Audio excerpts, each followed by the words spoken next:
నువ్వు ఇక్కడే ఉండు.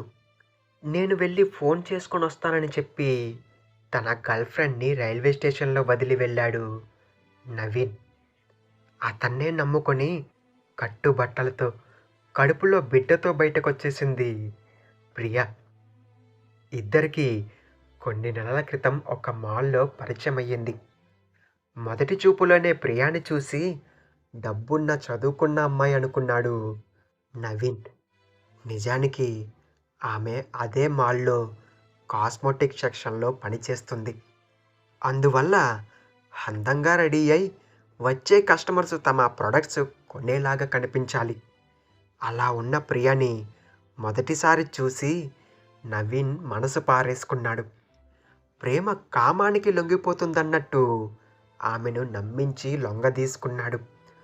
ఒక సాధారణ పల్లెటూరు నుండి సిటీ వచ్చి పనిచేస్తున్న ప్రియకి అతని మాటలు, చేష్టలు ఎంతో బాగా నచ్చాయి. అందుకే ప్రియుడు ఏం కోరినా కాదనలేక తన మనసుని మాత్రమే కాదు, తనువుని కూడా అర్పించేసింది. ఒకరోజు అనుకోకుండా తన ఫ్రెండ్స్‌తో మాల్‌కొచ్చిన నవీన్‌కి అక్కడ సేల్స్ గర్ల్‌గా కనిపించిన ప్రియాని చూసి షాకయ్యాడు. ఆమెను పక్కకు తీసుకువెళ్ళి, "నువ్వేంటిక్కడ? నువ్విక్కడ జాబ్ చేస్తున్నావా?" అని సూటిగా ప్రశ్నించాడు నవీన్. "అవును. కానీ నేను నీకు ఇంతకన్నా ముఖ్యమైన విషయం చెప్పాలి. నేనిప్పుడు కడుపుతో ఉన్నాను" అని అమాయకంగా చెప్పింది ప్రియ. ఎలా అయినా తనని వదిలించుకోవాలని డిసైడ్ అయిన నవీన్‌కి, మనమిద్దరం ఈ ఊరు వదిలి వెళ్ళిపోదాం. ఇక మీదట ఇక్కడే ఉంటే మనకి చాలా ప్రాబ్లమ్ అవుతుంది అని చెప్పాడు ప్రియాకి. మరి ఎక్కడికి వెళ్తాం? నాకు ఎవరూ తెలీదు అని చెప్పిన ఆమె మాటలకి లోపల ఏకాంతంగా నవ్వుకుంటూ, నాకు కావాల్సింది కూడా అదే. దీనికి బయట ప్రపంచం ఎంత తక్కువ తెలిస్తే అంత మంచిది అని మనసులో అనుకున్నాడు నవీన్. సరే, నాకు బెంగుళూరులో ఒక ఫ్రెండ్ ఉన్నాడు. మనం అక్కడికి వెళ్ళిపోదాం. నేనక్కడ జాబ్ చేసుకుంటాను. మనమిద్దరం చాలా హ్యాపీగా ఉండొచ్చని చెప్పి ప్రియని చాలా బాగా నమ్మించాడు నవీన్. ప్రేమించిన వాడితో ఒక కొత్త జీవితం ఊహించుకుంటూ ప్రియ అందుకు సరేనని ఒప్పుకుంది. చెప్పిన టైంకి రైల్వే స్టేషన్‌కి రమ్మని నవీన్ కూడా అక్కడికి చేరుకున్నాడు. ఆమె చేయి పట్టుకొని దూరంగా ఉన్న ఒక బెంచ్ మీద కూర్చోబెట్టి, జాగ్రత్త, నేనిప్పుడే ఫోన్ మాట్లాడొస్తాను. నువ్వు మాత్రం ఎక్కడికి వెళ్ళకు. ఇక్కడే ఉండు. మనం వస్తున్నామని నా ఫ్రెండ్‌కి చెప్పాలి కదా అని చెప్పాడు నవీను ప్రియాకి. నీ దగ్గర సెల్ ఫోన్ లేదా అని అమాయకంగా చూసిన ఆమె కళ్ళల్లోకి సూటిగా చూడలేక తల తిప్పుకొని, లేదు లేదు, నా ఫోన్ కూడా నేను ఇంట్లో వదిలేశాను. మనం ఎక్కడికి వెళ్ళినా ఇంట్లో వాళ్ళకి తెలిసిపోతుంది కదా, అందుకే అని అబద్ధం చెప్పాడు ప్రియాకి. ఓ, అవునా, అలాగే, త్వరగా వచ్చేయ్, నేనిక్కడే ఉంటానని బెంచ్ మీద కూర్చుంది ప్రియ. అప్పుడే ఆమె కాళ్ళకి చెప్పులు లేకపోవడం గమనించి, ఇదేంటి, కాళ్ళకి చెప్పులు లేకుండా వచ్చావు అని అడిగాడు నవీన్. వచ్చే దారిలో చెప్పులు తెగిపోయాయి.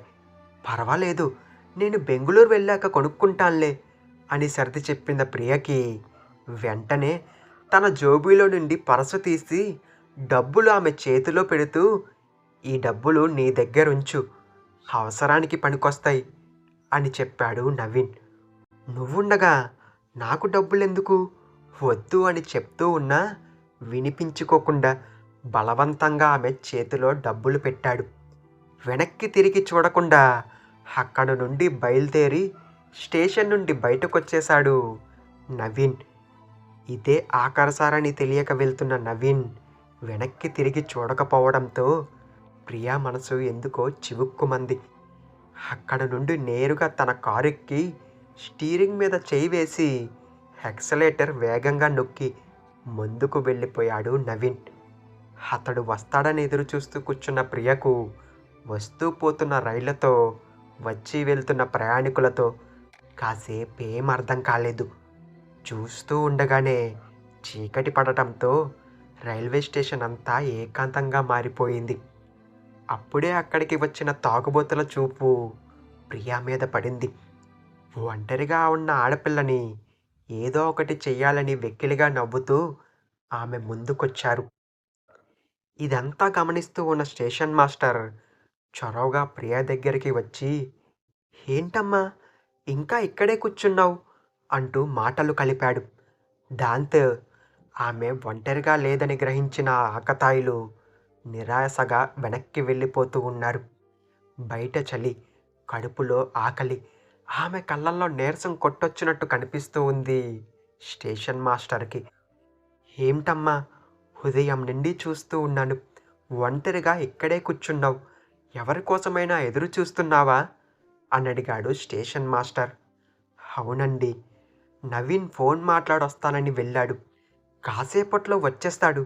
తను వస్తే మేము బెంగుళూరు వెళ్ళిపోతాం" అని అమాయకంగా చెప్పింది ప్రియ. "బెంగుళూరా? ఈ టైంలో బెంగుళూరు వెళ్ళే ట్రైన్స్ ఏమీ లేవే" అని మనసులో అనుకొని ఆమె మోసపోయిందని గ్రహించాడు స్టేషన్ మాస్టర్. "మీ వాళ్ళెవరూ లేరా అమ్మా? ఎవరికైనా ఫోన్ చేస్తాను" అని అడగగా, "లేదండి. నేను ఒంటరిదాన్ని. నాకెవరూ లేరు" అని సమాధానమిచ్చింది ప్రియ.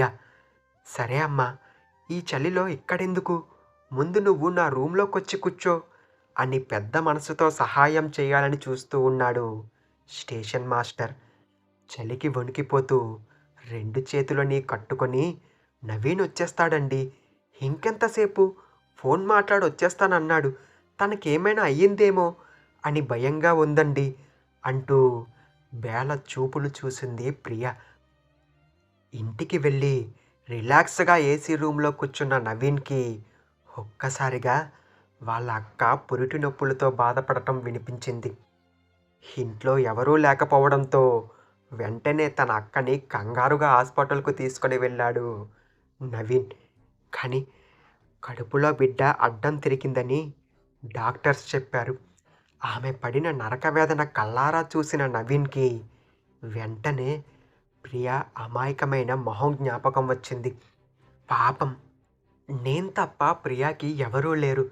రేపొద్దున తను కూడా ఇలాంటి పరిస్థితుల్లో ఉంటే ఎవరు చూసుకుంటారు అని ఆలోచించాడు. అతను చేసిన తప్పుకి ప్రియాని శిక్షించడం కరెక్ట్ కాదనిపించి వెంటనే వెళ్ళి ఆమెని కలవాలనుకున్నాడు. అప్పుడే అతని చేతిలో పండంటి మగబిడ్డని పెట్టింది నర్సు. ఆ చిన్నారిని చూసిన నవీను తను కూడా సరికొత్తగా పుట్టినట్టు ఫీలయ్యాడు. ఇంతలో ఇంట్లో వాళ్ళందరూ హాస్పిటల్‌కి రావడంతో స్టేషన్‌కి బయలుదేరాడు నవీన్. అతను విడిచిపెట్టిన చోటే కూర్చొని తన కోసం ఎదురు చూస్తూ ఉన్న ప్రియాని చూసి అప్రయత్నంగా అతని కళ్ళ నుండి కన్నీటి దారలు కారుతూ ఉన్నాయి. "ఒక ఫోన్ కాల్ ఇంతసేపా నవీన్? నీ కోసం ఎదురు చూస్తూ ఉదయం నుండి ఇక్కడే ఉన్నాను. ఆకలేస్తుంది" అని చెప్పగానే ప్రియాని గట్టిగా హత్తుకొని క్షమించమని కన్నీరు పెట్టుకున్నాడు నవీన్. ఆమెకు ఏం అర్థం కాకపోయినా నవీన్ తన కోసం ఉన్నాడనే ధైర్యంగా ప్రియా అనుకుంది. ఇంట్లో వాళ్ళని ఒప్పించి తన ప్రేమను తర్వాత మెట్టుకు తీసుకువెళ్ళి అందరి సమక్షంలో ప్రియాని పెళ్లి చేసుకున్నాడు నవీన్.